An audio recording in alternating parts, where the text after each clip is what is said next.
Laura Fern... Doctora, creo que ya me Sí. llamó.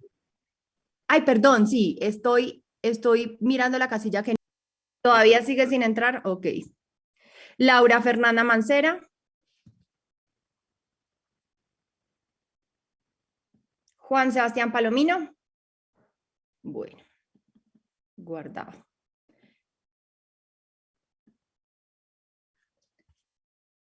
Bueno, doctores, somos 32 acá. Buenos días, doctora. Doctora, lo que Mira. pasa es que a mí me hicieron un registro extemporáneo de materia y me Ujú. inscribieron solo hasta el domingo y no aparezco en la lista que su se nombró entonces. Ah, bueno, entonces venga de una vez. Lina, recuérdame nombre completo y apellido. Lina Yureni, Cuadros Puentes. Yureni con Y de yuca, o sea, Sí, Y y al final, Y-R-E-N-I, y latín. Sí, señor. cuadros, Puentes. puentes. Perfecto. ¿Alguien más Gracias, doctora. en esa situación? Bueno, está bien. Entonces, doctores, recuerden nuestras promesas de clase. Vamos a tener buena asistencia y cámaras encendidas. Todavía veo que Dayana, Eduardo, Laura Tatiana, Manuela, Melanie están sin cámara. Entonces, me cuentan si quieren en un mensajito privado porque es que no la pueden encender para saber, pues ni más faltaba si se están presentando algún problema, pues entiendo, pero la idea es que pues obviamente no sea de todas las clases. Aquí estoy tomando mis screenshots para estar súper pendiente. Bueno, muchas gracias. Bienvenidos a su segunda clase de procesal administrativo. ¿Les quedó alguna duda de la sesión anterior? ¿No? Bueno, me guío por el no de Laura María, que es contundente. Entonces, vamos a continuar con el objeto de la jurisdicción de lo contencioso administrativo. El objeto de la jurisdicción de lo contencioso administrativo. O sea, ¿de qué se ocupa la jurisdicción de lo contencioso administrativo?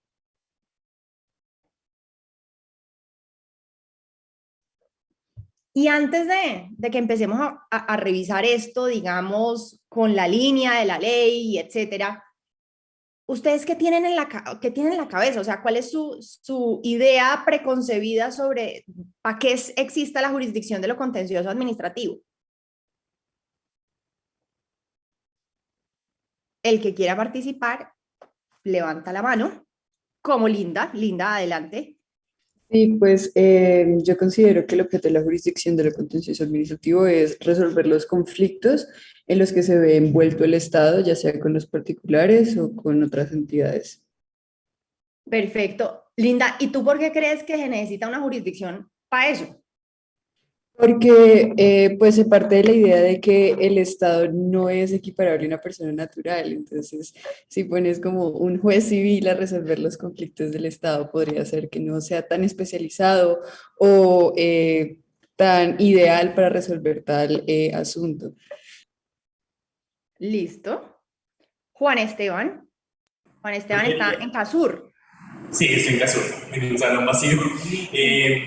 Iba a decir, además de lo que dijo Linda, también siento que hay un factor adicional y es el interés común como un criterio orientador de la jurisdicción de lo contencioso administrativo. Y esa podría ser una de las principales diferencias con la jurisdicción ordinaria, y es, no, acá no, en el contencioso administrativo todas las decisiones y demás se encaminan en la protección del interés público y el interés común. Mientras que en la jurisdicción ordinaria puede que sí existan uno que otros intereses que están contrapuestos y no necesariamente humanos, sino que no se vea por ese interés público.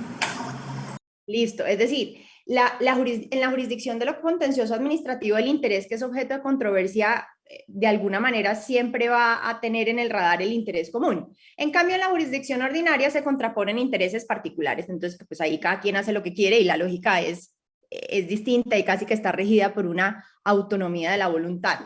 Y Linda además nos dice, bueno, fuera de eso hay entidades públicas que necesitan un juez especializado. Entonces, ¿alguien más quiere compartirnos su visión de por qué existe una jurisdicción contenciosa? Bueno, entonces, ahora les voy a pedir que nos ubiquemos en el CEPACA. Porfa, tengan su CEPACA para la clase de hoy a partir de la sesión, a partir del artículo 103. Entonces, hoy vamos a hablar de los artículos 103, 104 y 105 del CEPACA. En eso nos vamos a concentrar. Que respectivamente regulan, por un lado, los principios que rigen en la jurisdicción de lo contencioso administrativo o para la jurisdicción de lo contencioso administrativo. Por otro lado, el objeto de la jurisdicción de lo contencioso administrativo. Y finalmente, las excepciones al objeto de la jurisdicción de lo contencioso administrativo. Porque hay ciertos asuntos que uno cree que de pronto pudieran ser parte de la jurisdicción de lo contencioso administrativo y va uno a ver, y no, han sido excluidos por el legislador. Entonces, teniendo en cuenta esa circunstancia, vamos a revisar esas tres normas. Pero entonces vamos a utilizar la siguiente dinámica. Primero, les voy a hacer como una explicación de cada una de ellas, luego revisamos su contenido y la comentamos, y con eso vamos chuleando esos tres aspectos. La primera norma, que además es la norma con la que empieza el libro 2 del CEPACA, y esto es clave, porque el Código de Procedimiento Administrativo y de lo Contencioso Administrativo regula ambas cosas, en dos libros. En el libro número 1, regula o tiene las reglas del Código de Procedimiento Administrativo. Y en el libro número 2, o sea, en la segunda parte del CEPACA, se regula el contencioso administrativo. ¿Cuál creen ustedes que es la diferencia entre el procedimiento administrativo y el contencioso administrativo? Juan. Pues yo creo que en el contencioso ya hay un conflicto, ya hay una litis planteada, mientras que en el proceso administrativo puede ser, por ejemplo, cuál es el proceso, cuál es la parte procesal de erradicar un derecho de petición, por ejemplo, o sea, cómo se hace, cuáles son los términos, sí, o sea, no hay un conflicto, sino que simplemente son mecanismos o procesos en los que yo voy a interactuar con la administración y tienen que estar regulados también, que posteriormente pueden desenvolver en un conflicto con el mismo, pero no necesariamente lo requieren o lo demandan. En cambio, el contencioso sí ya hay una litis. Entonces, miren, el procedimiento, o sea, la expresión procedimiento, lo que nos indica es como un conjunto de reglas a las que se sujeta la expedición de los actos administrativos. Entonces, la toma de decisión de la administración está sujeta a un procedimiento y ese es el procedimiento administrativo. Es decir, la parte primera del CEPACA regula la función administrativa, de cómo es que y cuáles son las reglas que debe observar una entidad pública para expedir un acto administrativo. Eso es el procedimiento administrativo. Y por su parte, digamos que uno puede tener en la primera parte un conflicto con la entidad. O sea, lo que pasa es que no es de índole judicial, pero agarrados podemos estar. Pero esa interacción va a ser una interacción ciudadano-entidad. Por ejemplo, tan agarrados podríamos estar que la decisión que él me toma yo se la recurro en vía administrativa, vía gubernativa. Todo eso se regula en la primera parte del código. Procedimiento administrativo.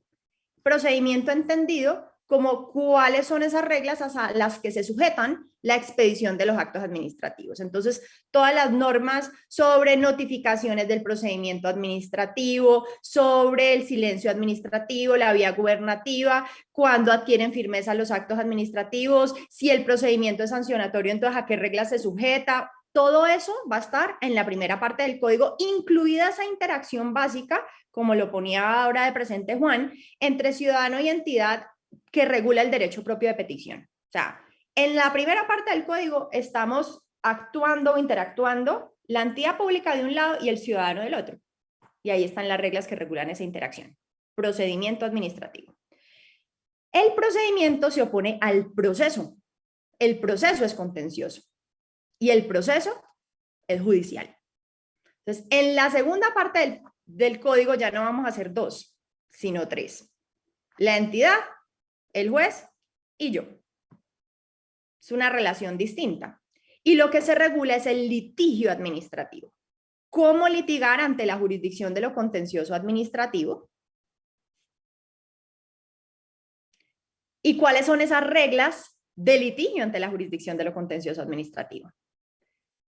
Entonces vamos a revisar cuáles son los medios de control, cuál es el proceso ordinario contencioso administrativo, si hay procesos especiales.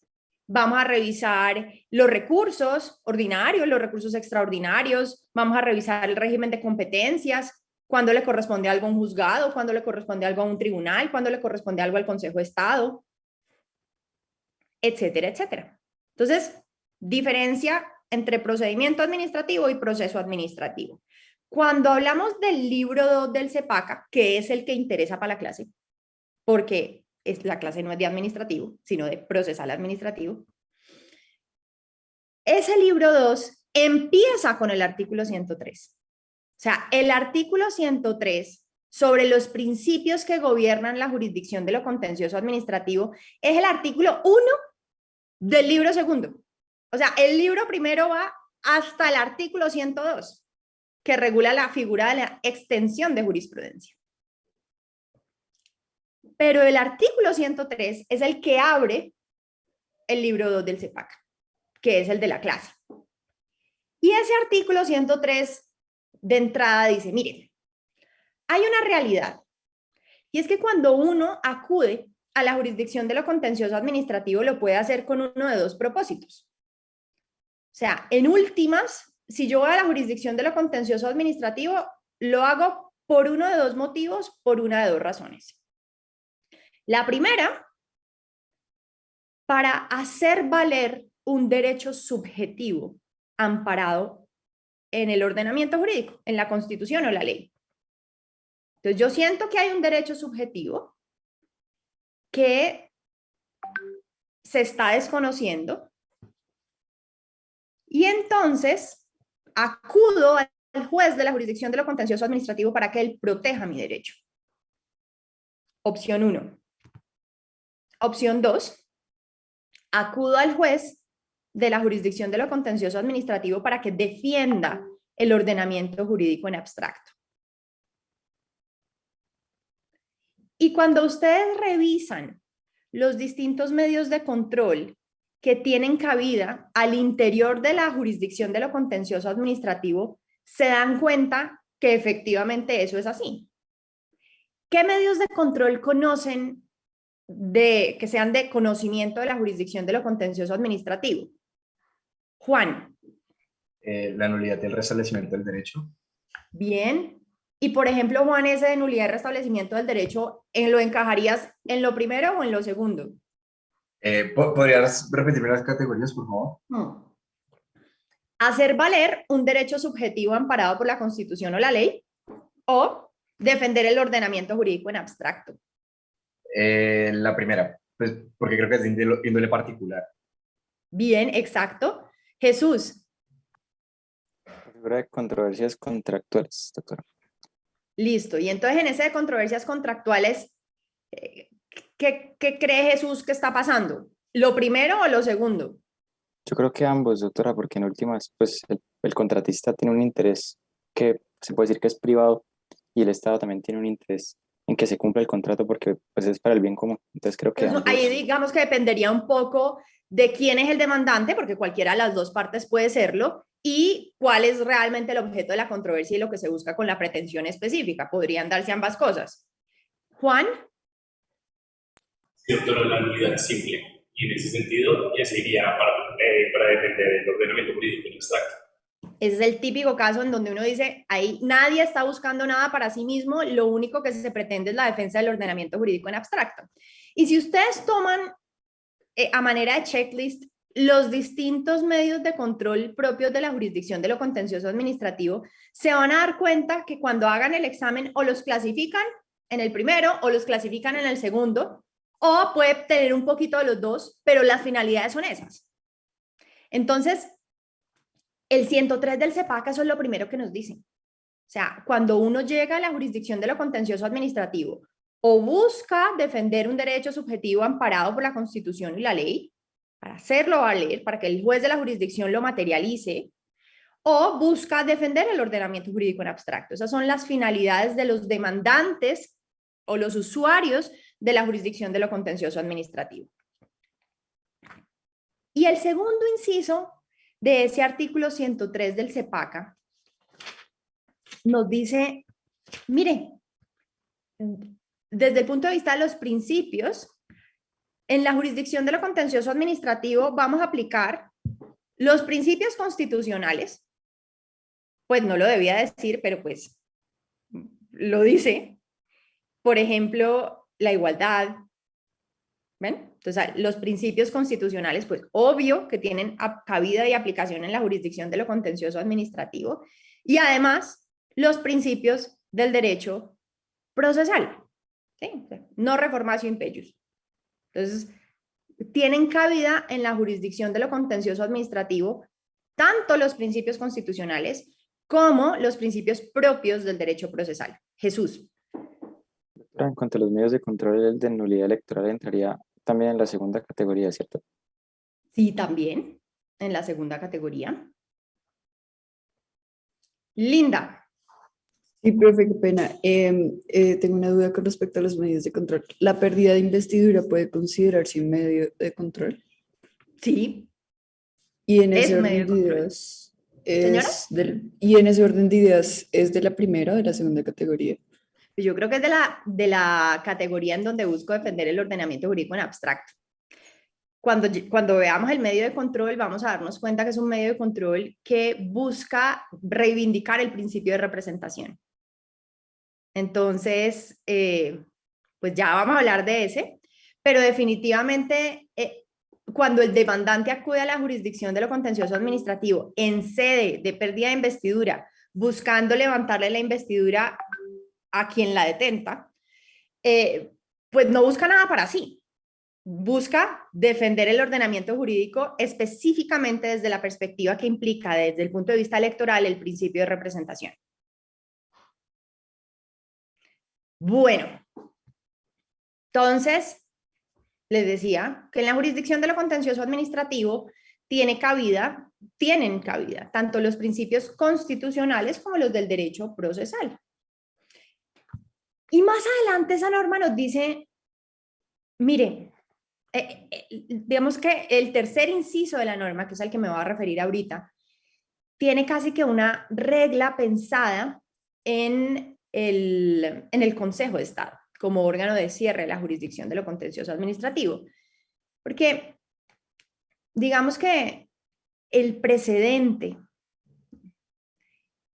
la línea jurisprudencial, pues obviamente quien naturalmente la marca al interior de la jurisdicción de lo contencioso administrativo es su órgano de cierre. También hay llamados precedentes horizontales, en donde, por ejemplo, ya uno sabe qué ha dicho el Tribunal de Nariño, o ya uno sabe qué ha dicho el Tribunal de Cundinamarca sobre X punto. Y lo normal es que las autoridades judiciales resuelvan los casos que les llegan de la misma manera. Pero el Consejo de Estado como órgano de cierre de la jurisdicción de lo contencioso administrativo pues juega un rol importantísimo en esta materia en la medida en que le es dable cambiar de jurisprudencia. O sea, ahí vamos a encontrar una tensión muy interesante entre el derecho a la igualdad, por un lado, y por el otro lado, la evolución de la jurisprudencia. ¿Sí? Porque si entonces todos los casos tuviéramos que fallarlos de la misma manera, pues entonces la jurisprudencia sería estática. Y la forma en la que funciona la composición del Consejo de Estado lleva a lo contrario. porque en el Consejo de Estado tenemos periodos de magistrado individual o subjetivo de 8 años, de forma tal que su cambio en la composición pues naturalmente va a tender a que al interior del Consejo de Estado no siempre se mantenga la misma idea y que de pronto el Consejo de Estado diga, oiga, es que eso que estábamos diciendo ayer tal vez no es lo mejor, hay que replantearlo. Entonces, el tercer inciso del 103 del CEPACA especialmente apunta al Consejo de Estado al decir lo siguiente, y es: todo cambio de jurisprudencia debe estar especialmente motivado y sustentado en la providencia que la contiene. Reconociendo que el cambio de jurisprudencia puede existir, pero que de existir debe cumplir con 2 cargas. La primera es que el cambio de jurisprudencia debe ser expreso. O sea, yo no puedo cambiar de jurisprudencia de agáchese. Y entonces hasta ayer resolvíamos esto así y ahora lo vamos a empezar a resolver así. No, yo debo decir que hay un cambio de jurisprudencia y que esta providencia contiene un cambio de visión. O sea, es de frente. Eso lo ha denominado la jurisprudencia de la Corte Constitucional la carga de transparencia en el cambio de jurisprudencia. Entonces yo tengo que ser transparente con todo el mundo. Y entonces digo en la providencia que tengo o nos enfrentamos a un cambio de jurisprudencia. Y segundo, la carga de motivación.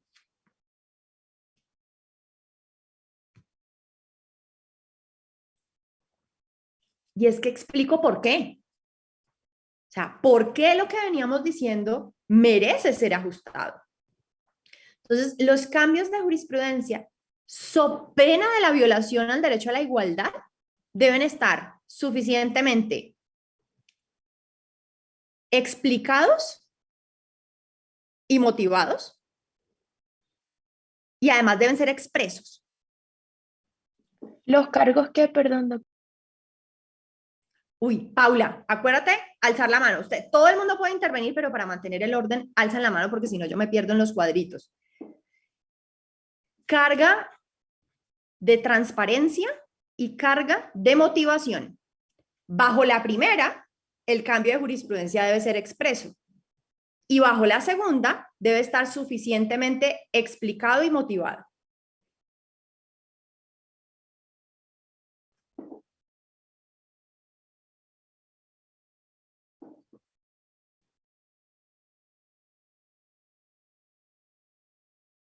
Laura. Doctora, qué pena, ¿puedes repetir carga de experiencia y carga de qué, porfa? No. Ninguna carga de experiencia no existe. Es carga de transparencia. Ah, perdón. Y carga de motivación.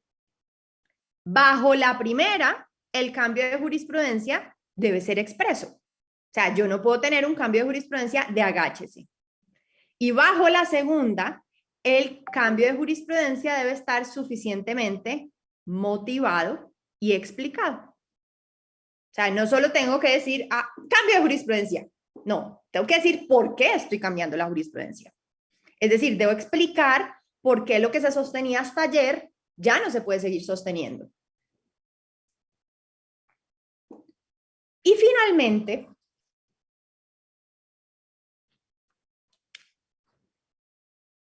ese artículo 103 sobre los principios de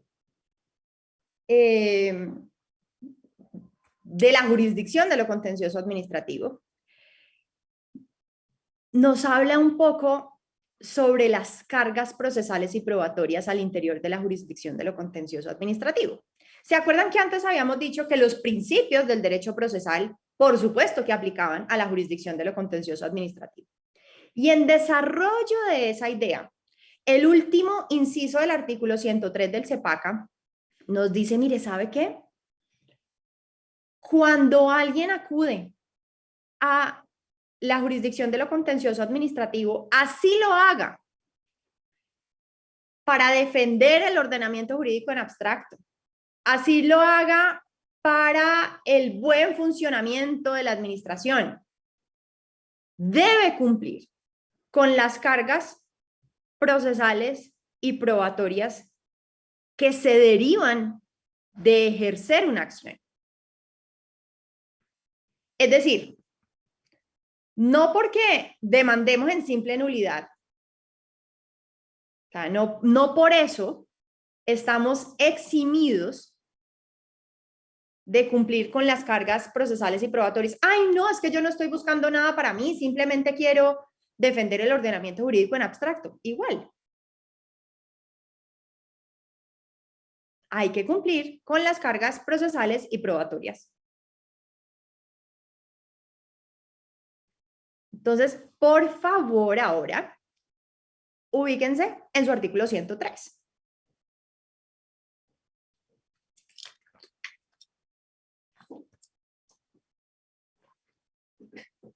¿Quién lo tiene a la mano? Yo, doctora. Listo, entonces recuerden levantar la mano. Ay, Entonces, perdón. levantada la mano tengo la de Andrés primero y después Santiago. Entonces, Andrés, ayúdame con el primer inciso del 103.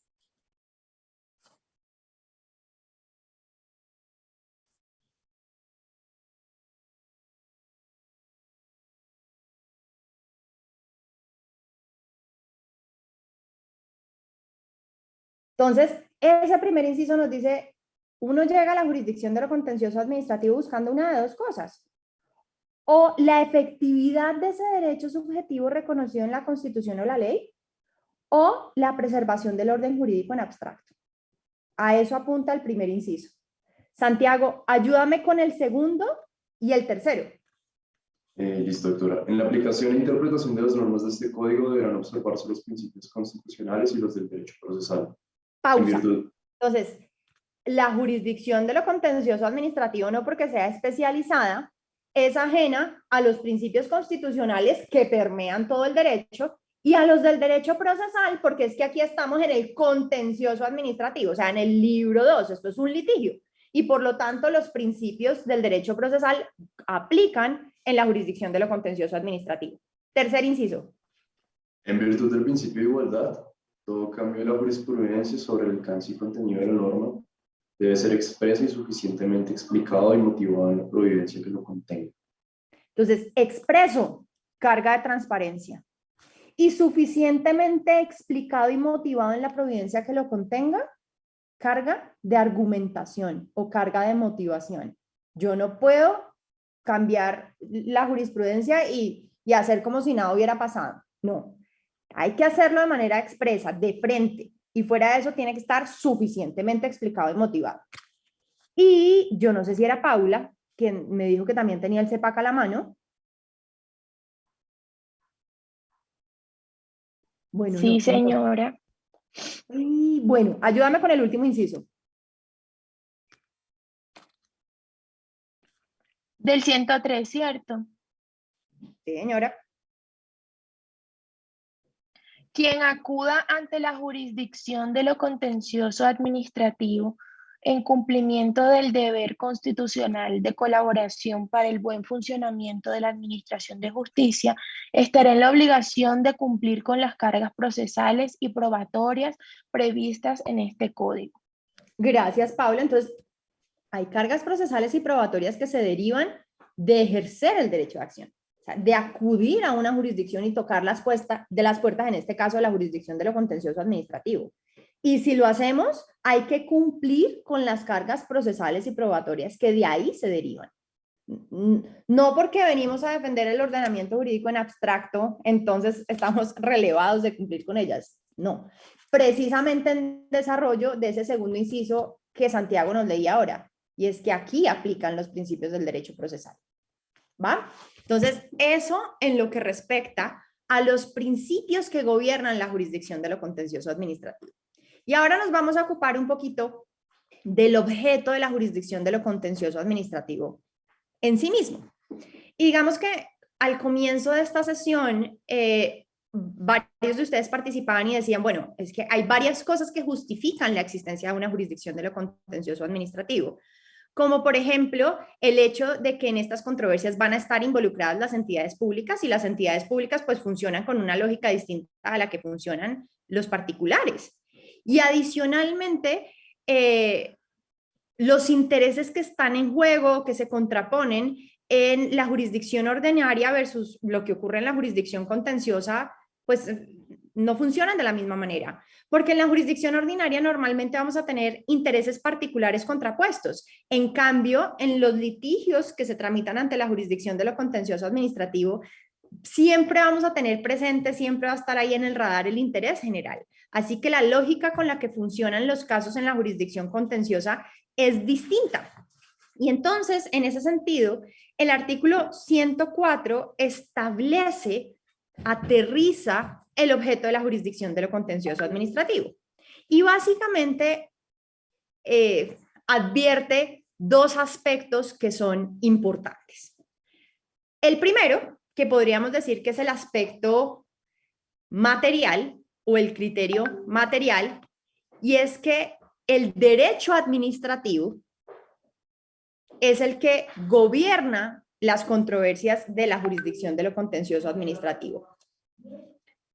Entonces, hay un derecho especial, derecho público, el derecho administrativo, de forma tal que las controversias con las que nos vamos a topar en la jurisdicción de lo contencioso administrativo van a estar gobernadas y deben ser resueltas a la luz del derecho administrativo, por un lado.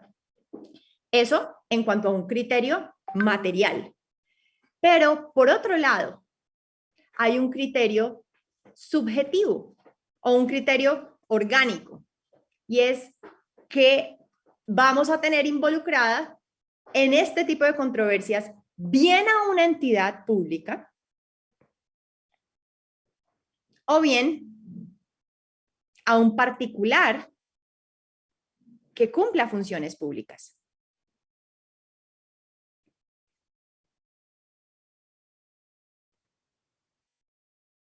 ¿Listo? ¿Lo uno o lo otro?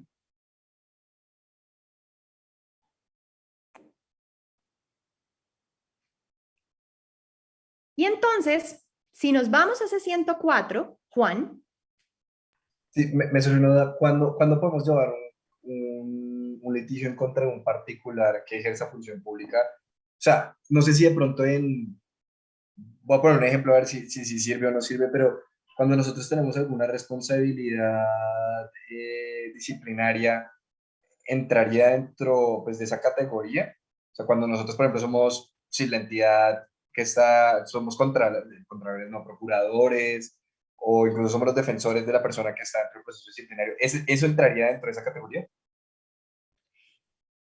Eso puede entrar dentro de esa categoría dependiendo de un montón de circunstancias, porque, por ejemplo, vamos a asumir, Juan José es el contralor delegado para la infraestructura, ¿sí? Entonces, Juan José, en ejercicio de ese rol, toma una decisión. Y entonces, por ejemplo, dice medidas cautelares en Hidroituango y dice fallo con responsabilidad fiscal, se perdió tanta plata, etcétera, etcétera. Pues las decisiones que Juan profiera en ejercicio de ese rol o de esa función, pues por supuesto que pueden ser enjuiciables ante la jurisdicción de lo contencioso administrativo por la vía de las nulidades, por ejemplo. O puede ser que Juan, que es el contralor delegado para la infraestructura, la Contraloría no le esté reconociendo una prima. Y él dice, no, yo, ¿cómo así? Si a mí me están pagando, pero dentro de lo que me están pagando no me están teniendo en cuenta esta prima. Y entonces puede acudir a la jurisdicción de lo contencioso administrativo en un contencioso laboral para que la jurisdicción de lo contencioso administrativo pues revise si está bien o está mal. O puede ser que Juan se pensionó y entonces tiene un régimen especial de pensión de la Contraloría. Y la Contraloría en el acto que le resuelve la pensión se la liquida mal. Entonces acude a la jurisdicción de lo contencioso administrativo para que eso, digamos, se haga de la manera adecuada. Entonces puede haber varios escenarios en donde lo que usted me describe pueda activar un control de la jurisdicción contenciosa. Ok, es que sobre todo tenía la duda frente al primer ejemplo, cuando decíamos que yo como contralor delegado expido una serie de actos administrativos, Ujú. Pero en esa medida, digamos que se inicia una controversia para decretar la nulidad de uno de esos actos, el problema, o bueno, digamos que la parte en últimas no es el contralor delegado, sino la Contraloría, porque el contralor opera como agente, ¿cierto? Total, porque es que en este caso, de hecho, no tendríamos un particular en ejercicio de función pública, sino que lo que tenemos es un servidor público y una verdadera entidad involucrada.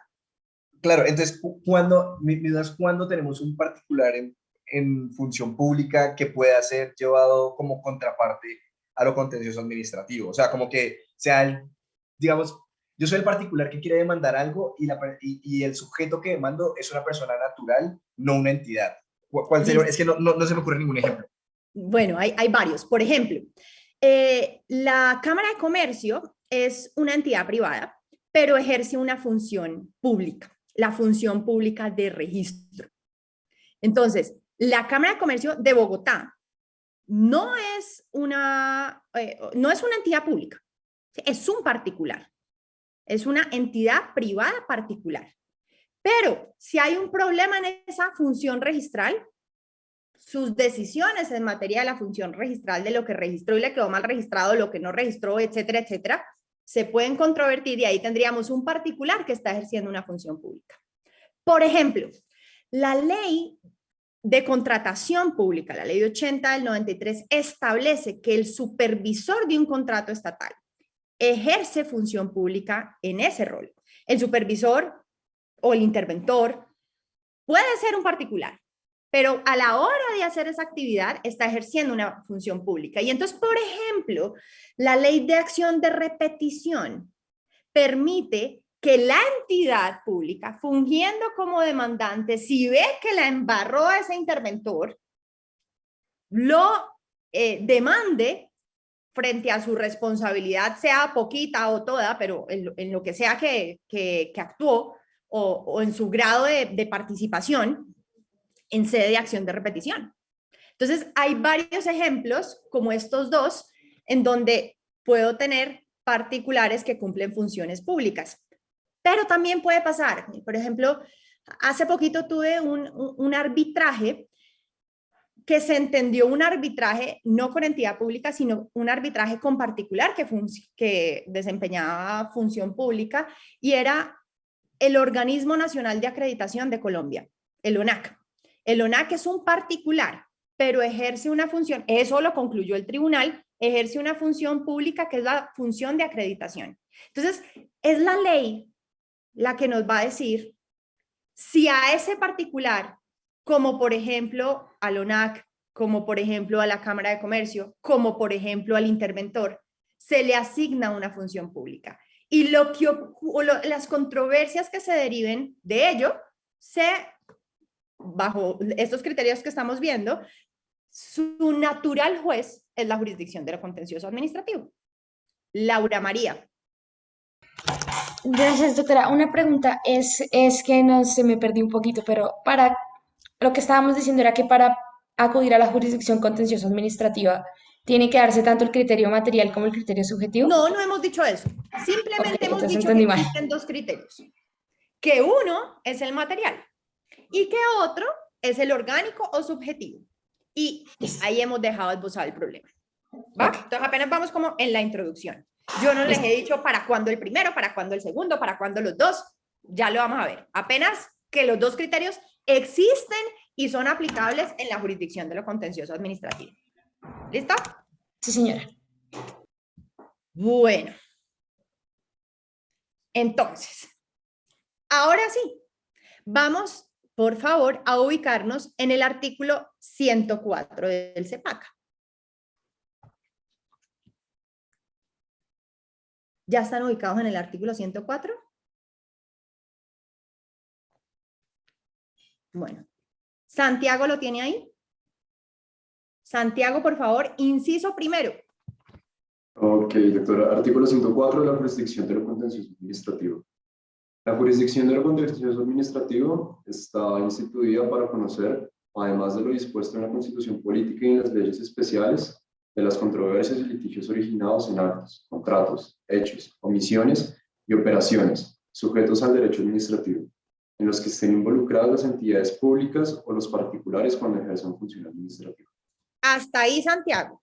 Más bien les pregunto yo a ustedes, habiendo revisado ese primer inciso del 104, ¿cómo operan esos criterios orgánico y material en la jurisdicción de lo contencioso administrativo? Por regla general, que es la regla que tengo acá, la regla general, aplica uno, otro o ambos.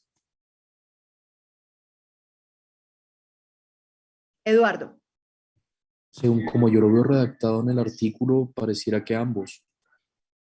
Porque la primera parte me dice, mire, la jurisdicción de lo contencioso administrativo está instituida para conocer, además de lo que expresamente le asigne pues la Constitución y la ley especial, de las controversias y litigios originados en actos, contratos, hechos, omisiones y operaciones sujetos al derecho administrativo. O sea, un criterio sustancial, sujetos al derecho, controversias que se deben resolver a la luz del derecho administrativo y en los que estén involucrados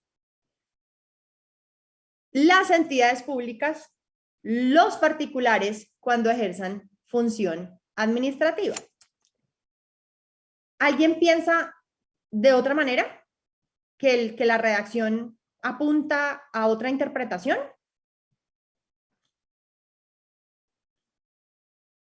Linda. Sí, pues en principio yo creería que sí, porque dice que al finalizar el inciso dice, pues después de describir como los actos y contratos, dice como en los que estén involucradas las entidades públicas. Entonces, como que siempre se exige que haya una entidad pública o un particular ejerciendo función administrativa. Además de la sujeción al derecho administrativo. O sea, estamos en la misma página. Listo. Entonces, antes de pasar la página, vamos a quedarnos en esta para ver si realmente estamos entendiendo lo que nos dice la norma frente a la primera parte. Es decir, el criterio material. Entonces dice, la jurisdicción de lo contencioso administrativo está instituida para conocer, además de lo dispuesto en la Constitución y en la ley especial, de las controversias y litigios originados en actos, contratos, hechos, omisiones y operaciones sujetos al derecho administrativo. Entonces vamos a ver eso cómo funciona. Actos. ¿Qué entienden ustedes por un acto sujeto al derecho administrativo?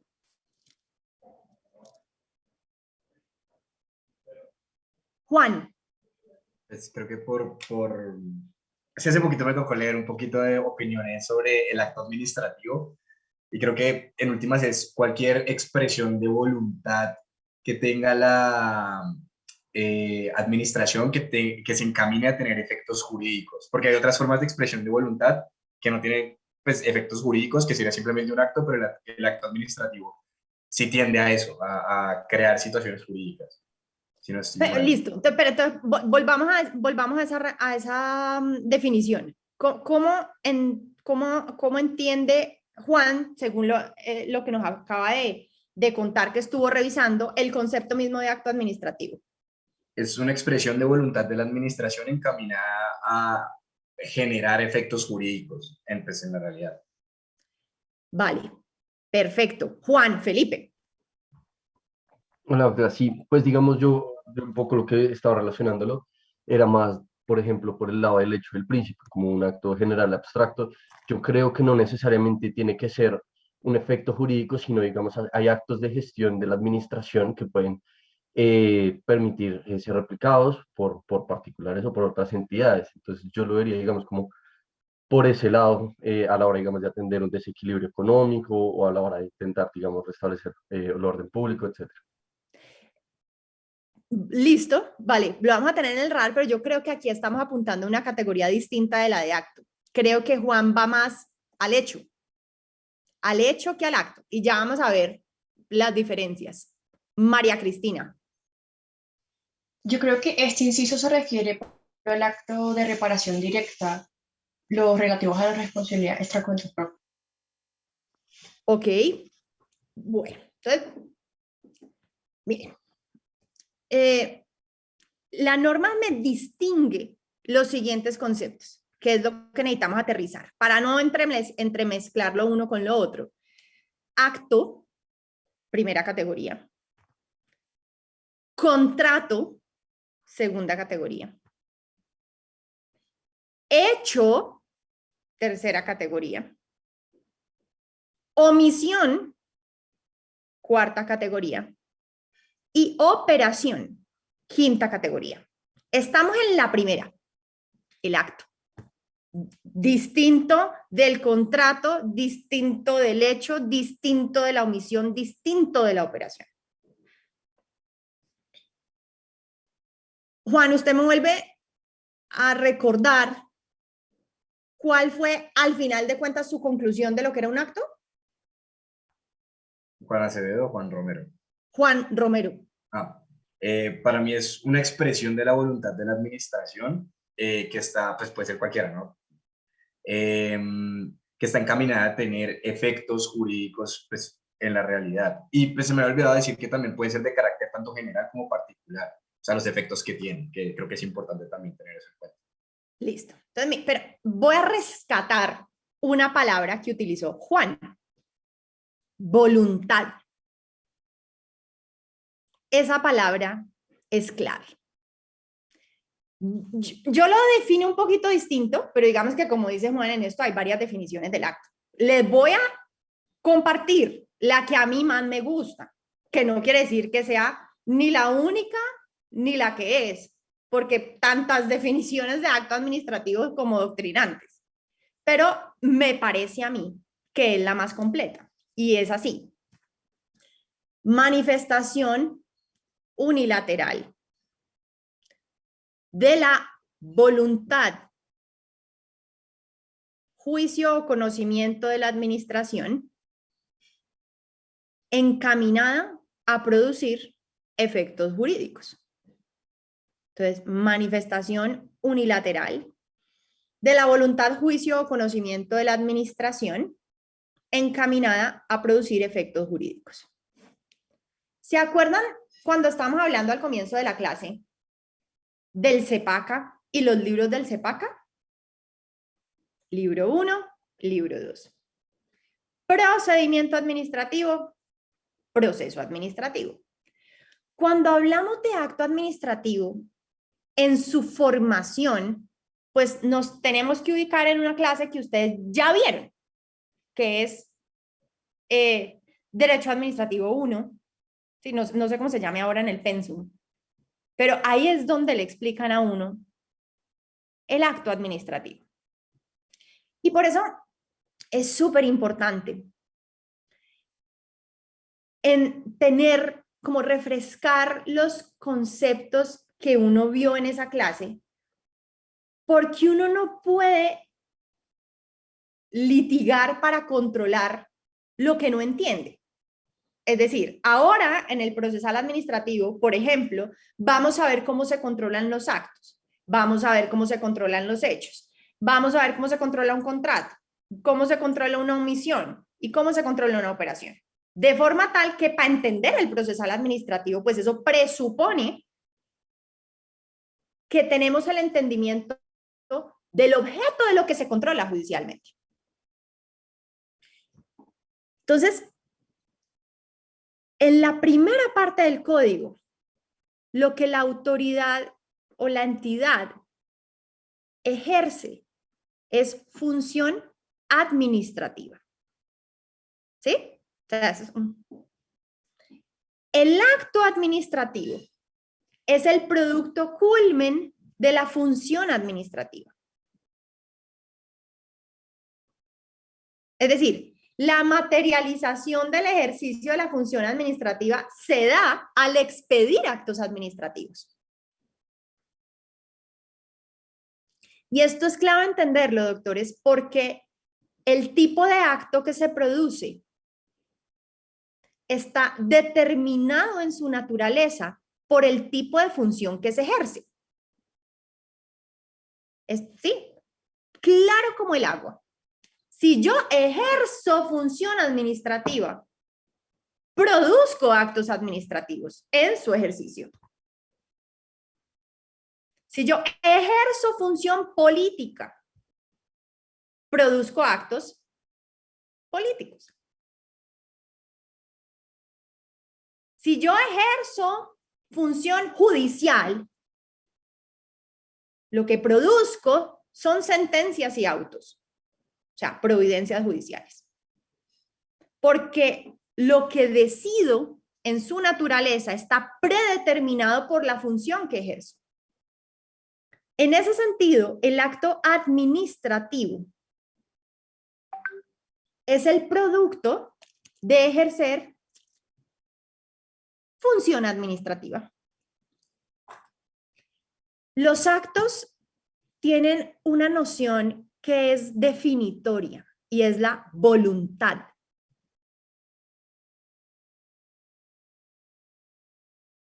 Los actos son la toma de una decisión judicial, política, administrativa, electoral, según el caso. O sea, el apellido del acto va a estar determinado por la función que se ejerce, pero siempre es una decisión. Una decisión administrativa, acto administrativo. Una decisión política, acto político. Una decisión judicial, providencia judicial. Determinado por la función que se ejerce. Entonces, el acto es una decisión, algo que decidió alguien. Y dependiendo de la función que ese alguien profiera o ejerza, pues obviamente será el apellido del acto. En el caso del acto administrativo, entonces ahora unámoslo con la decisión y van a entender por qué. Es la manifestación unilateral de la voluntad, juicio o conocimiento de la administración encaminada a producir efectos jurídicos porque es el fin del procedimiento administrativo. Los actos se expiden. ¿Sí? No ocurren, se expiden. Porque son una decisión consciente de algo que se busca, algo que se quiere, algo de lo que se predica la voluntad.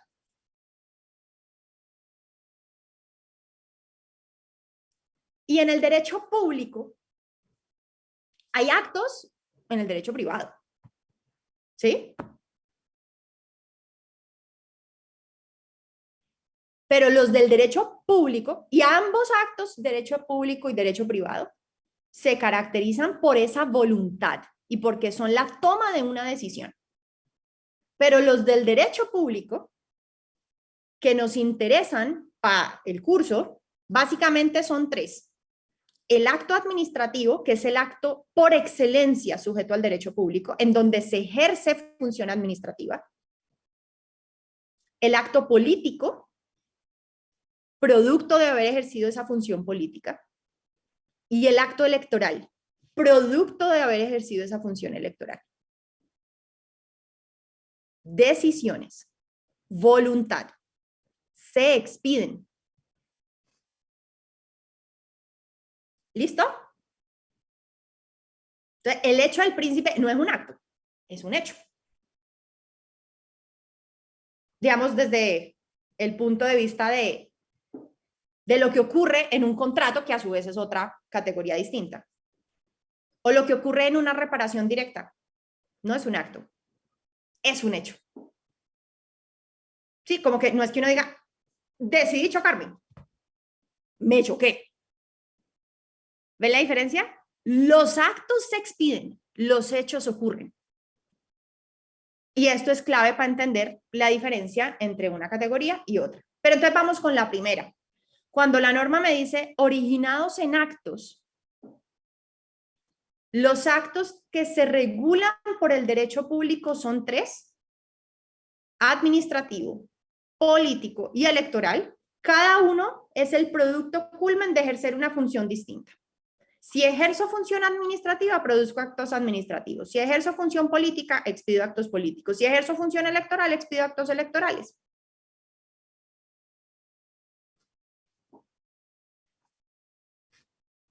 Segunda categoría, el contrato. ¿En qué creen ustedes que se puede distinguir el acto del contrato? Linda. Y pues el acto es la manifestación unilateral, mientras que en el contrato concurren dos voluntades necesariamente.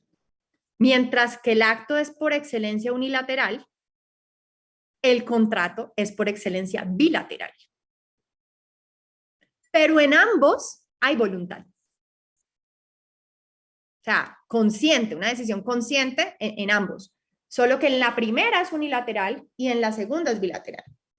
Esto es pura clase casi que de fuentes del derecho para que vayan ahí desempolvando. Lo mismo, o sea, ¿se acuerdan? El acto, el contrato, el cuasicontrato, la ley, trasladado al derecho público.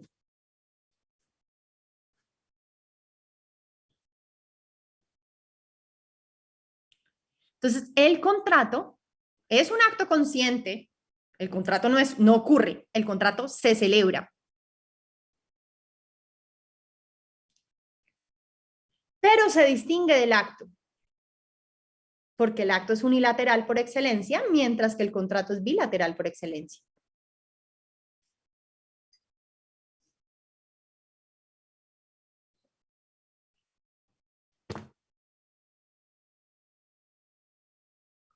Tercera categoría, el hecho.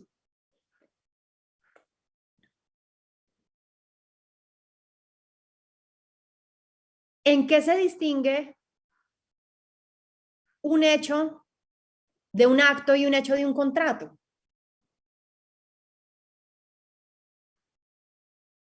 Juan, José.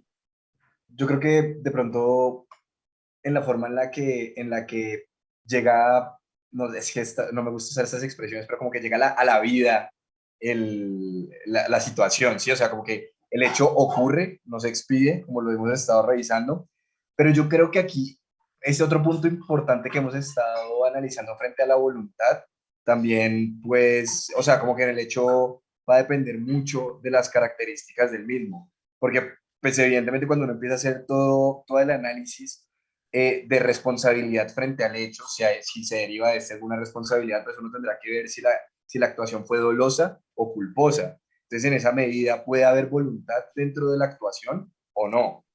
Creería yo que podría ser otra diferencia. Ok, Juan Felipe. Sí, pues digamos yo aquí, primero quitaría, digamos, de las definiciones anteriores la parte de la voluntad, un hecho pues no tiene voluntad, simplemente ocurre, y yo creo que se podría, digamos, describir más hacia el sentido de que em, son, digamos, elementos de la naturaleza o de la naturaleza del Estado que producen efectos jurídicos. Listo, y había otra mano levantada, pero creo que ya no está levantada. Bueno, entonces, a ver, el hecho carece desde el punto de vista de la administración de esa voluntad que caracteriza al acto. Porque a pesar de que una persona que individualmente ejecute ese hecho haya tenido dolo, como decía Juan José, lo cierto es que la administración no decidió chocarse. ¿Sí? O sea, no es una decisión institucional, no es algo que se haya decidido. No tiene esa voluntad de la entidad. Y entonces, en ese sentido, el hecho se distingue del acto. Porque la voluntad caracteriza el acto y se echa de menos en el hecho. Y si la comparamos a su vez con el contrato, lo que estaría echándose de menos pues es el tema de la bilateralidad. Porque no hay nada consensuado cuando hay un hecho. Es unilateral.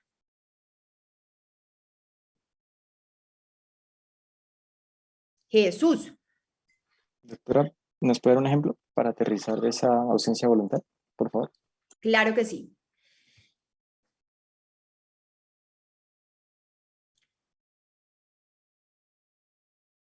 Por ejemplo, responsabilidad del Estado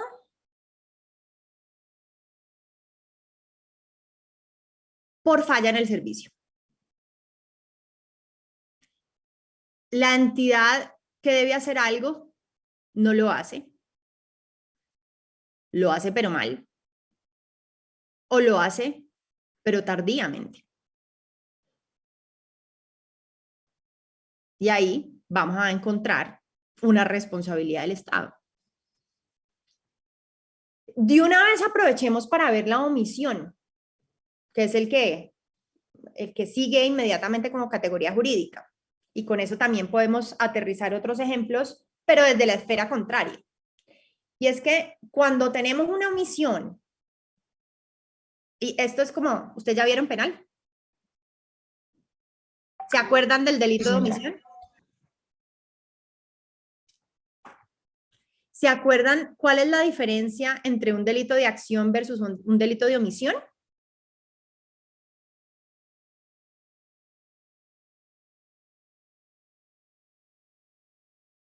Juan José. Pues en el delito de omisión normalmente existe una responsabilidad o un deber de acción del sujeto activo que omite y por lo tanto pues se da el resultado, o bueno, pues hay algunos que simplemente son de mera conducta, algunos delitos que simplemente son de mera conducta, entonces con simplemente omitir la conducta que se espera, pues se incurre en el mismo, pero siempre hay un deber de cuidado frente a algún bien jurídico en específico y al no protegerlo, al no hacer a lo que uno está pues obligado, se incurre en esta conducta. Listo. Aquí. ¿Andrés Felipe estaba por ahí? Sí, doctora, pero pues va encaminado más o menos a lo que yo José. Me creería muy poco realmente. Ok. Jesús. Sí, no, pues que en los delitos de omisión se requiere que se produzca un resultado para poder castigarlo. Listo. ¿Y Juan Esteban? No, pero yo iba a responder muy similar a lo que estaba diciendo José, era ese deber de responder respecto a los delitos de omisión. O sea, como un deber de actuar y no quedarse quieto frente a la ocurrencia de un hecho. Entonces, miren que un poco eso del derecho penal nos sirve para entender el hecho y la omisión en el derecho administrativo. Porque en el hecho, digamos, desde el punto de vista activo, hago algo que genera unas consecuencias negativas. Porque no lo debía hacer, o porque lo debía hacer pero lo hice mal, o tardíamente. En cambio, en la omisión ocurre todo lo contrario, porque digamos que el hecho se explica desde la perspectiva positiva. En cambio, la omisión se explica desde la perspectiva negativa. De alguna manera, lo que vemos en una omisión es que hay un curso causal andando, activado, y que a mí me corresponde evitarlo, ponerle fin. Y no lo hago. Entonces, para continuar con la pregunta de Jesús que me hacía hace un rato, bueno, ejemplos de cómo funciona esto, vamos a tener, por ejemplo, casos de responsabilidad del Estado, Jesús, en donde hay una persona que se debía proteger, que muere porque el Estado no presta la protección, o que sufre lesiones porque el Estado no presta la protección, o casos de responsabilidad del Estado en donde el Estado ha debido contrarrestar un paro y no lo hace, y entonces por ese no actuar, los particulares sufren perjuicios, o por ejemplo, responsabilidad por actos terroristas. Entonces yo le había avisado al Estado que teníamos esta amenaza y el Estado no hace nada. Entonces ahí podemos tener casos de responsabilidad, y esos casos son ejemplos de lo que estábamos viendo hace un rato, pero desde la esfera negativa, según tengamos un hecho o según tengamos una omisión. ¿Listo? Y por último, la operación.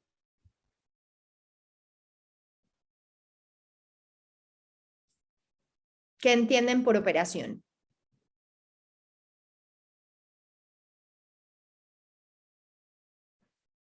Luis.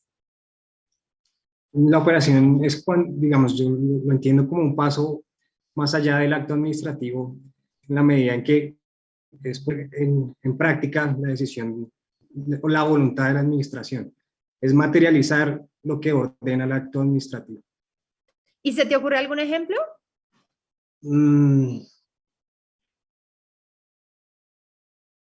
Bueno, digamos, hay que intervenir un lugar, porque, digamos, hay avisos que están alterando el orden público. La administración toma la decisión mediante acto administrativo y la operación ya es los agentes del Estado van y cierran el lugar o pintan de blanco para que no esté esos avisos. Sería un ejemplo.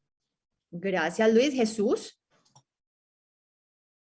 Pues doctora, yo recuerdo un ejemplo que nos dio el doctor Ballesteros y era que, por ejemplo, la alcaldía de Bogotá expedía un acto administrativo por medio del cual prohibía, por ejemplo, la entrada a los bares de una hora, pues en un espacio de tiempo determinado, ¿sí? Por ejemplo, no sé, después de las 2 de la mañana no se puede. Entonces, la materialización del acto administrativo como operación administrativa es el hecho de que, no sé, el inspector de policía, el alcalde, llegue al lugar y coloque como el sello por, pues, incumplir con la normativa, ¿sí? Con el acto administrativo. Listo, perfecto. Te voy a dar mi ejemplo favorito.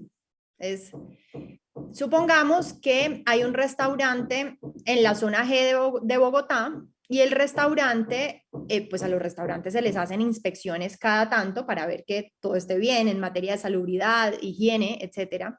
Entonces llegan a un restaurante y encuentran que la cocina pues está terrible. Entonces toman la decisión de clausurar el restaurante. Eso es un acto administrativo, o sea, la manifestación de la voluntad de la administración encaminada a producir un efecto jurídico. Pero el restaurante no se cierra solo, ¿sí? O sea, una cosa es decidir cerrar el restaurante y otra cosa es cerrar el restaurante. Para lo primero está el acto y para lo segundo está la operación administrativa. Entonces, por ejemplo, puede pasar que a la hora de materializar esa operación administrativa, o sea, de materializar el acto a través de la operación administrativa, entonces llegan allá los funcionarios de la inspección o de la alcaldía local pertinente, y entonces para cerrar el restaurante, listo, lo cierran, pero supongamos que tienen actos desmedidos a la hora de clausurar el restaurante. Y entonces llegan a cerrar el restaurante y dañan las sillas, dañan las mesas, se beben el licor.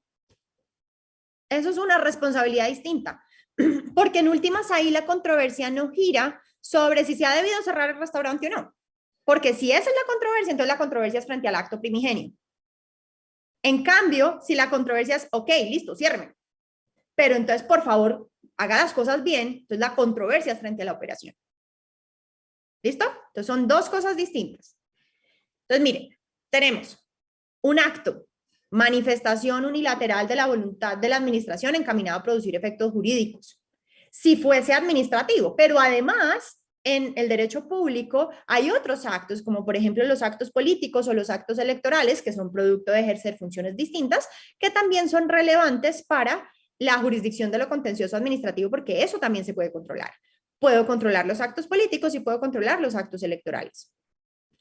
Los contratos, que se distinguen de los actos por su característica de ser bilaterales. O sea, mientras los actos son por excelencia unilaterales, los contratos son por excelencia bilaterales.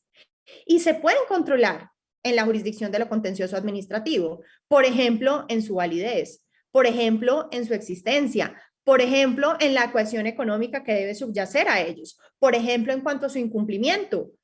¿Sí? Hay varias esferas del contrato que la jurisdicción de lo contencioso administrativo está llamada a controlar. El hecho que se aleja de lo contractual porque no es bilateral, pero también se aleja del acto por esa falta de voluntad. Los hechos ocurren y cuando los hechos ocurren entonces pueden generar consecuencias, como por ejemplo las que se analizan a través, por excelencia, de la reparación directa. La omisión, todo lo contrario, no hizo y debía hacer. Entonces, si no hizo y debía hacer, la omisión es relevante desde el punto de vista del derecho público. Por ejemplo, por una reparación directa o, por ejemplo, mediante una acción de cumplimiento.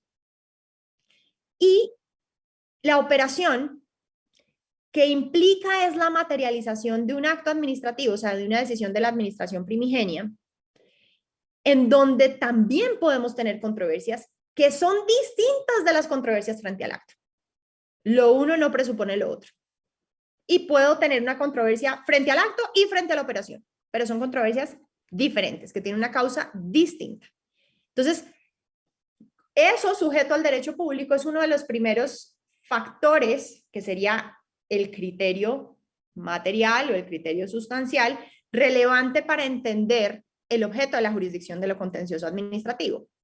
Y el segundo factor, como regla general que debe concurrir, pues es el de el criterio orgánico. Cuando tengo una entidad pública o un particular que ejerce función pública involucrado en la controversia.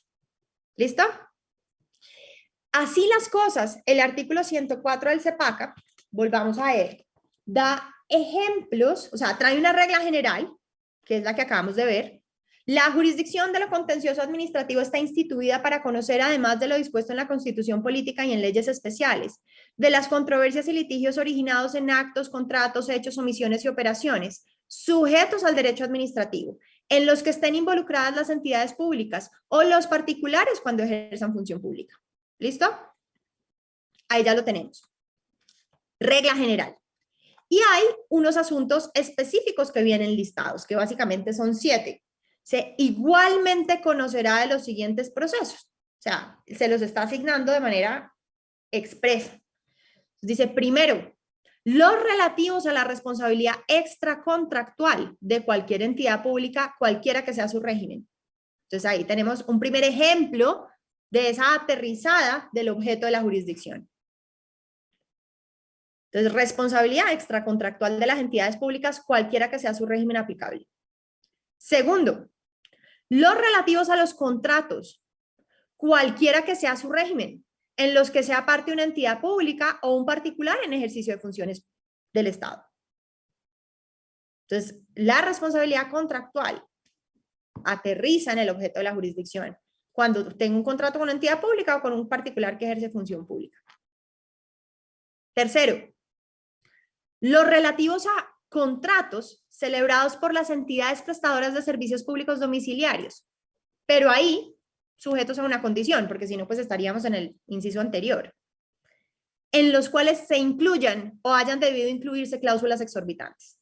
Entonces, si el problema es contractual en materia de prestación de servicios públicos, ahí el objeto de la jurisdicción se va a activar cuando en ese contrato estén pactadas o hayan debido pactarse cláusulas exorbitantes al derecho común.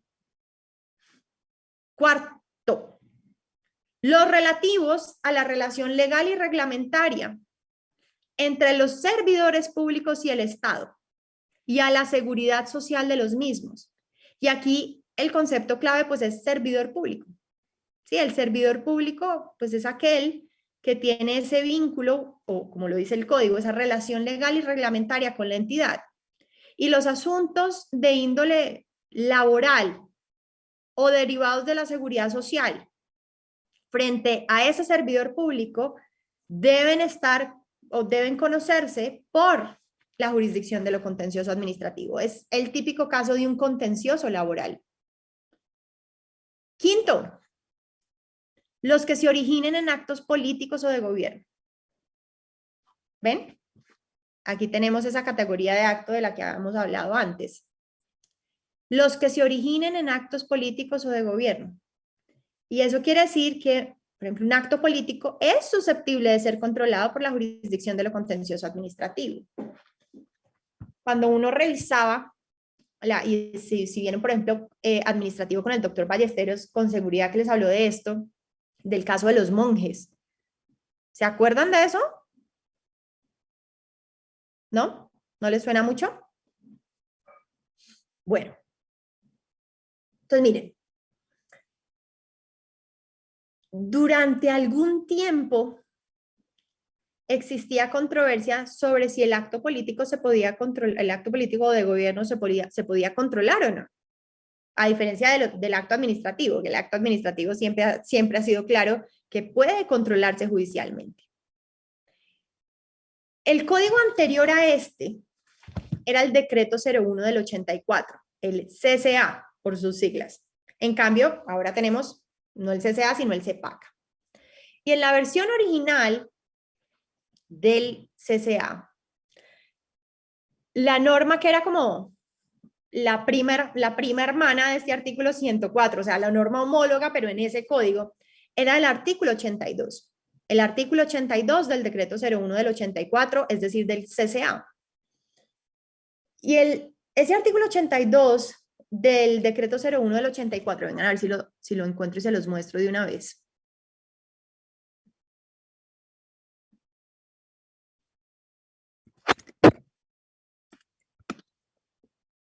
Porque ese sí es muy probable que no lo tengan en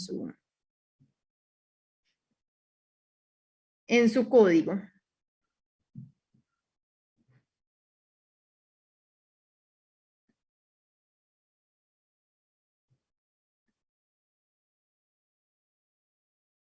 Listo.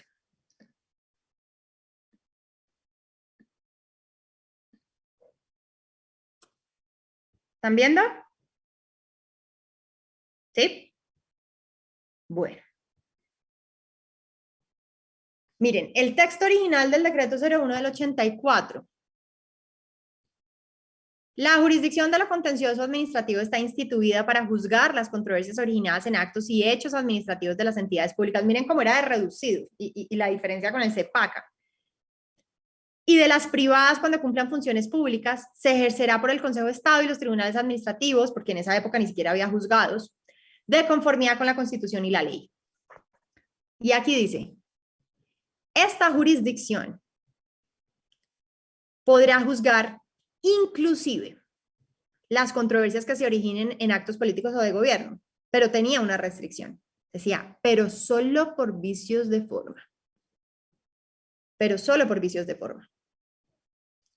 Restricción que no aparece hoy en el numeral quinto del 104 del CEPACA. Porque fue declarada inexequible por la Corte Suprema de Justicia. Vamos a ver qué hace aquí de aparecer la jurisprudencia relevante. Vamos a ver, Corte Suprema de Justicia. Aquí está. No, era del 84.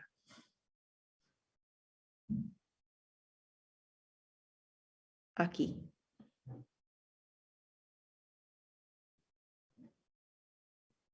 Esta. Aparte tachado del texto original declarado inexequible por la Corte Suprema de Justicia, eso fue sala plena de la Corte Suprema de Justicia, pues en esa época no existía la Corte Constitucional, año 84, por la Corte Suprema de Justicia, mediante sentencia 130 del 15 de noviembre del 84, o sea, mesecitos antes de la toma del Palacio, magistrado ponente Ricardo Medina. Les voy a mostrar el demandante.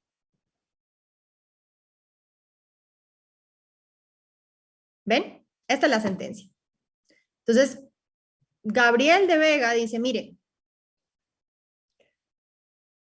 esta norma considero yo que es inconstitucional porque me está permitiendo hacer un control distinto del acto administrativo versus el acto político. O sea, me dice que lo puedo controlar, pero solo por vicios de forma. Entonces, pues no puedo tener un control pleno frente a ese tipo de actos. Ahí hay una sentencia importantísima en la jurisprudencia del Consejo de Estado, que es la sentencia del caso de los monjes. Si ustedes recuerdan ese escenario, ocurrió que el canciller Urdaneta, el canciller colombiano del momento, cedió soberanía sobre los monjes. Y eso que se consideró una nota diplomática, pues originalmente no se pudo controvertir porque esa cesión sobre la soberanía colombiana no se consideró como tal un vicio de forma. Pero cuando esto se declara inexequible, el Consejo de Estado, en una sentencia de esas legendarias, hace un control de fondo sobre la situación y anula la nota diplomática. Entonces, ese es un caso que uno siempre le enseña cuando está viendo Administrativo 1, para entender la diferencia entre acto administrativo, acto político y el efecto de su control. Hoy en día, ambos actos, político y administrativo, pues pueden controlarse de manera plena. Y por eso entendemos que hoy el numeral quinto del 104 del CEPACA no restringe a los vicios de procedimiento o vicios de forma, porque esa expresión ya había sido declarada inexequible en el pasado, específicamente en el 84, en sentencia del 30 de noviembre del 84, al analizar la situación. Así que, quinto, los que se originen en actos políticos o de gobierno a secas. Sexto, la jurisdicción de lo contencioso administrativo conoce de procesos ejecutivos. ¿De cuáles? Pues obviamente no de todos los procesos ejecutivos, porque en la jurisdicción de lo contencioso administrativo solo se tramitan algunos procesos ejecutivos. ¿Cuáles procesos ejecutivos se tramitan en la jurisdicción de lo contencioso administrativo? Los siguientes. Los ejecutivos que tengan origen en sentencias, o sea, cuyo título ejecutivo sea una sentencia proferida por la jurisdicción contenciosa. Entonces, me gané el caso de controversia contractual o me gané el caso de reparación directa, pero no me han pagado. Bueno, entonces tengo el ejecutivo contra la sentencia, o sea, cuyo título ejecutivo es la sentencia. ¿Listo? Los ejecutivos que tengan por título ejecutivo una conciliación aprobada por la jurisdicción de lo contencioso administrativo.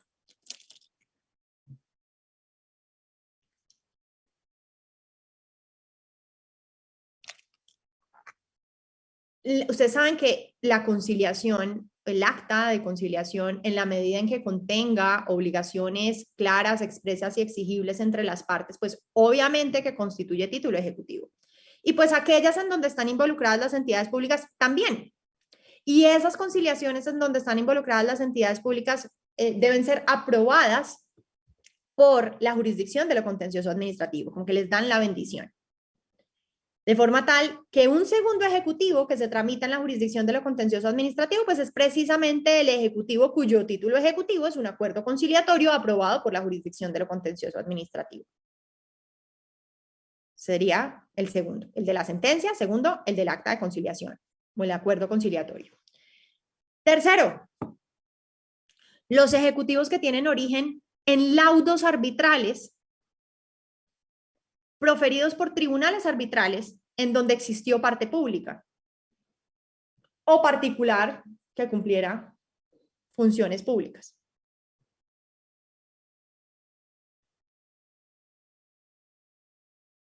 Esos ejecutivos, entonces ya el título no es una sentencia, sino que es un laudo, pero el laudo es proferido por un tribunal arbitral en donde hubo parte pública o particular que cumpliera función pública. Esos ejecutivos también son de conocimiento de la jurisdicción contenciosa. Y por último, en materia de ejecutivos, los ejecutivos cuyo título ejecutivo es un contrato estatal. Entonces, ¿qué ejecutivos se tramitan en la jurisdicción de lo contencioso administrativo? 4 clases. Los que tienen origen en sentencias proferidas por la jurisdicción, los que tienen origen en conciliaciones aprobadas por la jurisdicción, los que tienen origen en laudos arbitrales proferidos por tribunales arbitrales en donde hubo parte pública, y los que tienen origen en contratos estatales. Esos son los procesos ejecutivos que se tramitan en la jurisdicción contenciosa.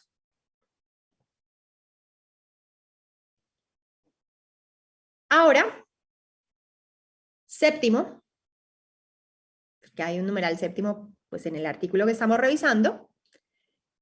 El numeral séptimo hace referencia a un asunto de competencia de la jurisdicción contenciosa y es el recurso extraordinario de anulación de laudos arbitrales. El recurso extraordinario de anulación de un laudo arbitral es de conocimiento de la jurisdicción contenciosa cuando el laudo arbitral se trata de un laudo arbitral proferido por un tribunal arbitral con parte pública o en donde hubo particular que cumplió función pública. Pues porque obviamente el recurso extraordinario de anulación de un laudo arbitral que resolvió una controversia entre dos privados, pues no corresponde resolverlo a la jurisdicción contenciosa, sino a la ordinaria. Pero si el laudo arbitral es un laudo arbitral proferido por un tribunal arbitral en donde hubo parte pública o particular en cumplimiento de función pública, el recurso extraordinario de anulación de ese laudo arbitral lo va a decidir la jurisdicción de lo contencioso administrativo. Juan José. Porque es extraordinario. Es extraordinario porque está sujeto a un régimen de causales. Igual que la casación. Igual que la casación, igual que la revisión, igual que el extraordinario de unificación de jurisprudencia, que se distinguen de los ordinarios precisamente por esa sujeción al régimen estricto de causales que aplica para cada uno de ellos. Cuando uno ve recurso extraordinario, entiéndase recurso sometido a un régimen de causales. Y en el caso del recurso extraordinario de anulación de laudos arbitrales, hay 9 causales. Entonces, yo tengo que encajar en una de esas, si no, no tengo recurso. Igual que la casación, igual que la revisión, igual que el extraordinario de unificación de jurisprudencia. Digamos que la jurisdicción de lo contencioso administrativo tiene 3 recursos extraordinarios. El de los laudos, pero cuando tienen parte pública, la revisión y la unificación de jurisprudencia. Entonces, en su momento, cuando veamos recursos, vamos a distinguir los que son ordinarios de los que son extraordinarios. Pero la característica común de lo que es un recurso extraordinario es esa sujeción al régimen de causales. No hay recurso extraordinario sin causales. Sería ordinario. Listo. Y en el 104 hay un parágrafo que les voy a pedir que por favor revisen. Y cuando lo hayan mirado me avisan. Me ponen un emoticón para saber que ya miraron el parágrafo del 104, porque necesitamos tener ese parágrafo del 104 siempre presente.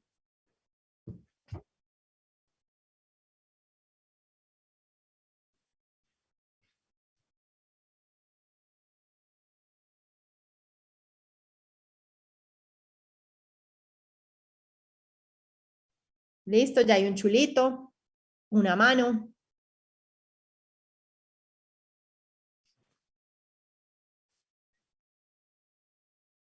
Listo, ya hay muchos. Entonces, miren. Clave. El concepto de entidad pública tiene una definición para efectos procesales. Y es el que ustedes acaban de ver. Cada vez que en esta clase ustedes o yo pronunciemos la expresión entidad pública, pues vamos a entender que nos estamos refiriendo a los términos del 104 del CEPACA parágrafo. Porque hay cosas que desde la perspectiva sustancial pueden ser entidad pública, pero desde la perspectiva procesal no. No es lo mismo la definición de entidad pública del CEPACA que la definición de entidad pública de la ley 489. Son 2 cosas distintas. Por ejemplo, entidad pública puede considerarse cuando haya en las que tienen capital combinado, cualquier combinación, ahí hay público, eso es público. Pero para efectos procesales no. Para efectos procesales lo será, sí, solo si es el 50% o más. Entonces, miren la diferencia. Para los solos efectos de este código, lo que nos quiere decir de entrada del parágrafo es, esto puede ser una entidad pública en otras esferas, pero no lo será para efectos procesales. Para los solos efectos de este código. Se entiende por entidad pública todo órgano, organismo o entidad estatal con independencia de su denominación. O sea, ahí caben los ministerios, los departamentos administrativos, los establecimientos públicos, etc. Las sociedades o empresas en las que el Estado tenga una participación igual o superior al 50% de su capital. O sea, si es menos del 50% de su capital, por más entidad pública que sea a la luz de la ley 489, no lo será a la luz del CEPACA. Y los entes con aportes o participación estatal igual o superior al 50%. ¿Listo? Entonces, Recuerden esto siempre y miren esto siempre. En general, las reglas de lo que estamos viendo hoy, porque no los quiero ver en el examen, cuando les pregunte un caso, sacando competencia, resolviéndolo, mirando por cuantía si es de juzgado, si es de tribunal, si es del Consejo de Estado, no los quiero ver en esa sin que primero se hagan la pregunta, ¿y es que eso sí es de la jurisdicción? Esa es la primera pregunta que hay que hacerse. Jurisdicción. Después miramos competencia, pero primero miramos si hay jurisdicción. Y estas normas son las que nos aterrizan si la hay o no. Bueno, doctores, entonces ahora vamos con las excepciones al objeto de la jurisdicción. Porque ya vimos cuáles son los principios de la jurisdicción, 103. Ya vimos cuál es el objeto, hablamos del criterio material, hablamos del criterio orgánico, revisamos ese listado de 7 ejemplos, pero obviamente no es un listado taxativo, de asuntos de conocimiento de la jurisdicción contenciosa. Miramos lo que se entiende por entidad pública para efectos procesales en el CEPACA. Y ahora entonces vamos a ver las excepciones al objeto de la jurisdicción. Hay algunos asuntos que son de conocimiento, o más bien, que no son de conocimiento de la jurisdicción y que uno podría pensar que sí, pero que han sido expresamente excluidos. Excluidos. ¿Sí? Yo esto lo voy a sacar de la jurisdicción contenciosa. Entonces, les voy a pedir que miren el artículo 105, que es el que sigue, del CEPACA. Vamos a ver un listado de 4 excepciones. Revisen la primera, así como hicimos ahorita, y me avisan. Esta les va a tomar un poquito más de tiempo. O sea, si la revisaron rápido es porque la revisaron mal. Con calma y detenimiento, miren el encabezado y el numeral primero del 105. Y me mandan un emoticón. Y vamos a conversar sobre lo que implica ese numeral primero del 105. ¿Listo? Entonces, toman su CEPACA y lo analizan.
¿Alguien que nos quiera compartir cómo entiende esa primera excepción? Ahí veo la mano de Santiago, pero no sé si es para avisarme que ya terminó o para compartir con nosotros cómo entendió la excepción. Sí, yo entendí en este punto es que nos habla de que cuando sea sobre conductas ordinarias o eventos ordinarios, ahí no tiene por qué conocer la jurisdicción administrativa. Por lo que llegaría a pensar que cuando sean conductas o situaciones sobre las entidades financieras públicas sobre el giro extraordinario, ahí sí entraría a conocer la jurisdicción administrativa. Listo, Santiago. Andrés Felipe, ¿cómo viste la excepción? Pues, digamos, en lo que como pide la excepción, entiendo como que son, o sea, se separan estos, en tanto son actos propiamente que están fuera de la especialización de la jurisdicción y son más del derecho privado, de la esfera privada y de la actuación de esa parte privada que puedan tener incluso ciertas entidades, como bien lo dice ahí. Listo, Andrés Felipe. ¿Y Juan José? Yo realmente no la entiendo muy bien, sobre todo por el objeto que hemos hablado en clase, teniendo en cuenta que pues, cuando uno ve financiero, sobre todo con las sentencias de constitucional alrededor del sistema financiero, uno se da cuenta que es catalogado como uno de los servicios públicos esenciales que debe prestar el Estado. En esa medida, pues no entiendo por qué, o sea, como que creo que la protección sobre el mismo debería tener una materia, no debería ser de materia especializada, sobre todo si son recursos directamente captados y administrados por el Estado. Entonces, en esa medida, no me termina de quedar claro, o sea, lo que dijeron mis compañeros es lo que dice el artículo y está bien, pero no entiendo la excepción a qué se debe cuando decimos que el objeto incluso y uno de los factores diferenciales entre la jurisdicción ordinaria, que es por donde se decantarían estos procesos al no pertenecer a la administrativa, pues atiende más a intereses particulares y la de la jurisdicción contencioso administrativa pues responde a intereses más generales, ¿sí? No entiendo por qué el objeto de la acción financiera del Estado se iría por ese lado. No se me ocurre nada realmente. Bueno, entonces vamos a hacer esto. Juan José, ¿de dónde es? De Cali. Ah, como yo. Listo. Juan José, ¿dónde tiene cuenta? ¿Tiene cuenta bancaria? Sí, en Bancolombia. En Bancolombia. Vamos a suponer que Juan José ha tenido algún problema con Bancolombia durante la relación contractual que han tenido. No. Vamos a suponer que se le presentó un problema. Vamos a suponer que hay una controversia. ¿Por qué creen que puede pelear uno con un banco? Bueno, muchas opciones, pero pensemos en una. De pronto por cobros extras que se hagan, no sé, sobre cuota de manejo. Listo. ¿Y qué tipo de entidad es Bancolombia? Mejor dicho, no apague el micrófono, que aquí vamos a conversar. Bancolombia sería una entidad privada. Financiera, privada. Sí. Y ahora vamos a pensar si esa, digamos, más bien pensemos, ¿quién está llamado a resolver esa controversia? Entonces, tenemos una controversia con Bancolombia porque tenemos este problema y entonces, ¿qué hacemos? Digamos, esa controversia que tenemos Bancolombia y Juan José, ¿debería resolverla quién?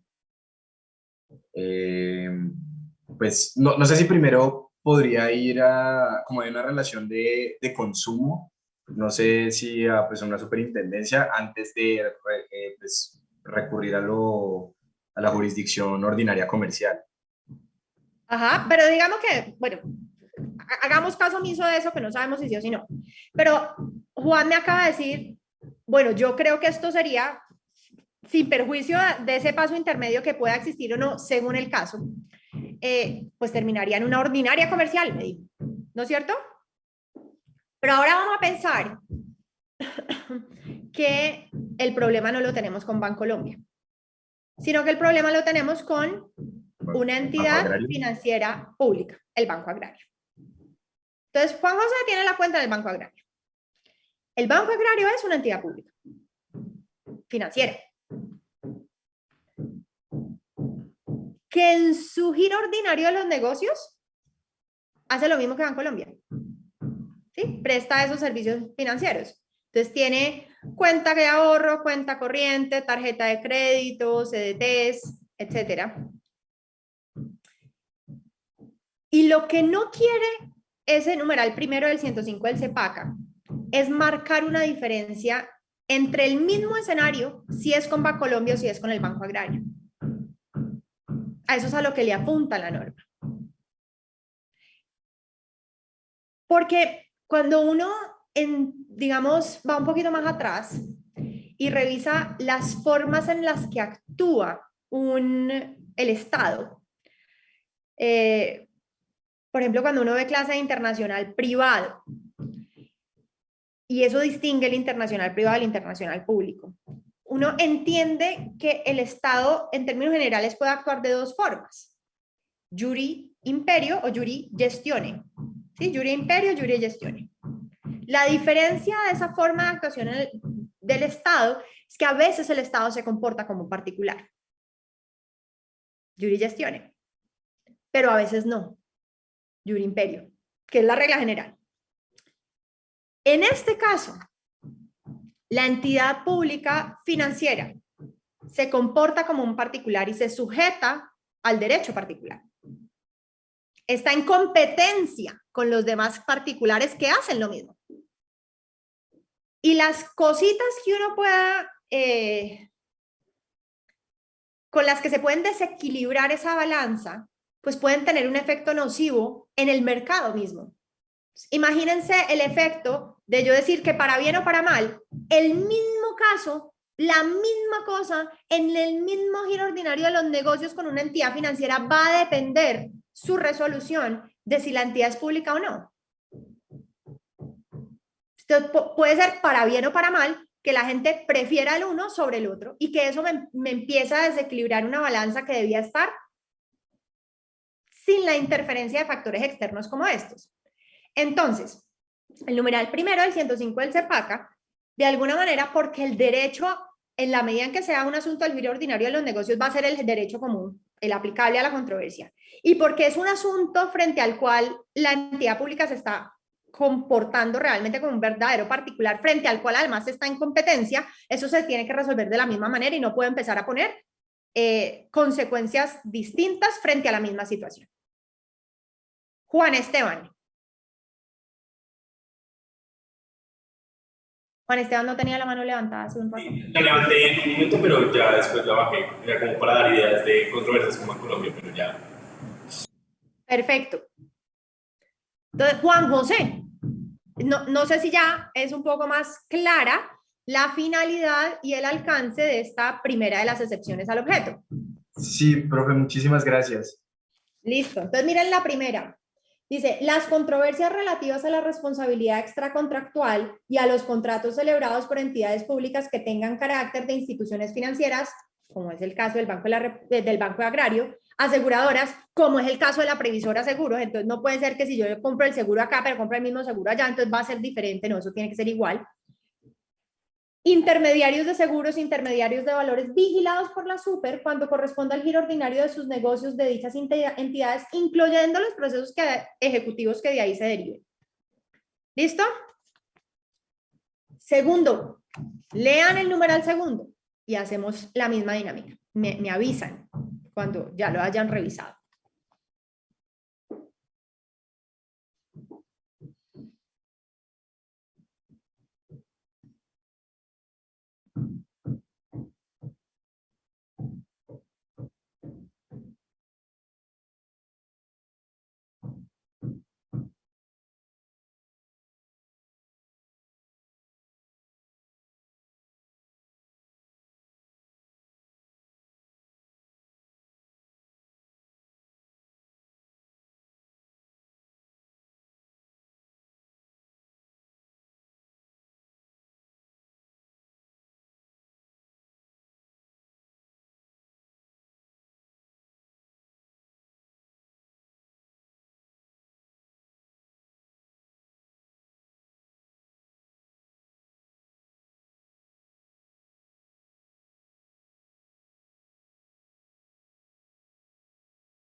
Bueno, ya tenemos 2, 3 chulitos.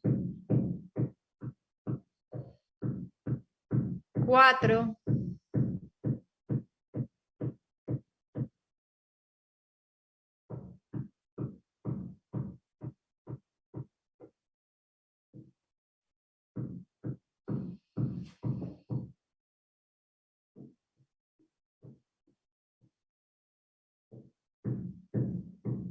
Bueno, ya hay más.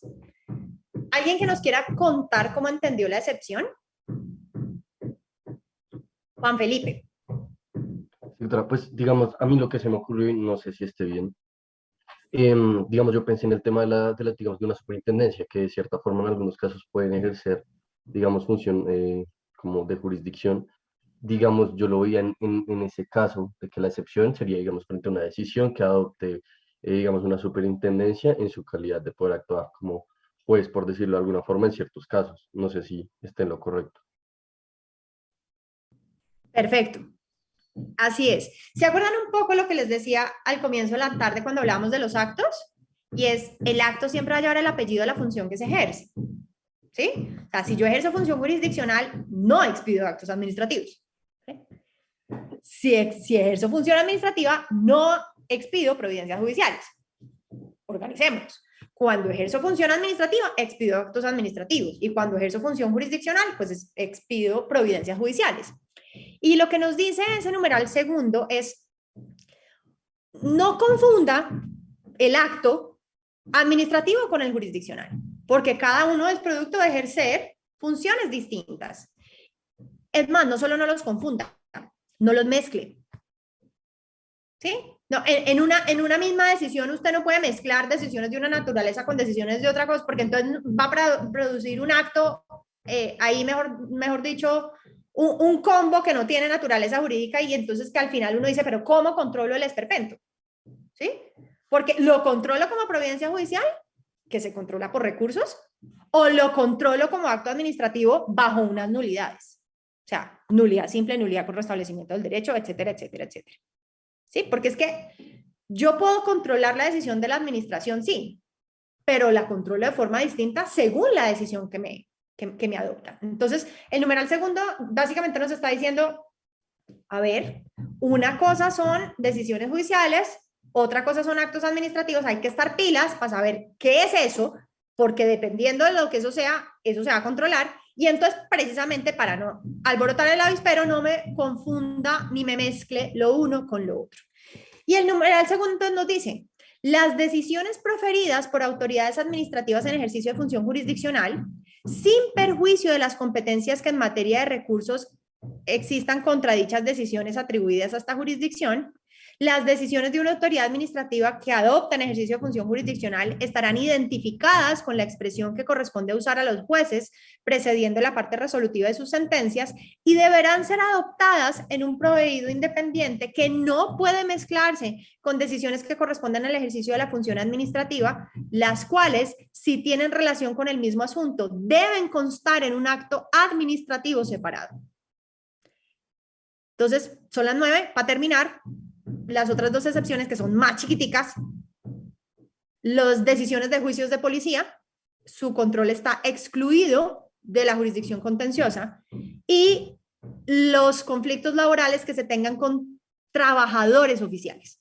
Esos están excluidos de la jurisdicción contenciosa, van para la jurisdicción ordinaria, porque recuerden que el trabajador oficial es el que se vincula por contrato laboral. Y las normas que gobiernan esa relación laboral son las mismas privadas. Así que también se saca de la jurisdicción. Bueno, doctores, muchas gracias y nos vemos el próximo viernes. Que estén muy bien. Gracias, doctora. Chao, doctora. Gracias, Gracias, doctora. Hasta luego. Chao. Jesús.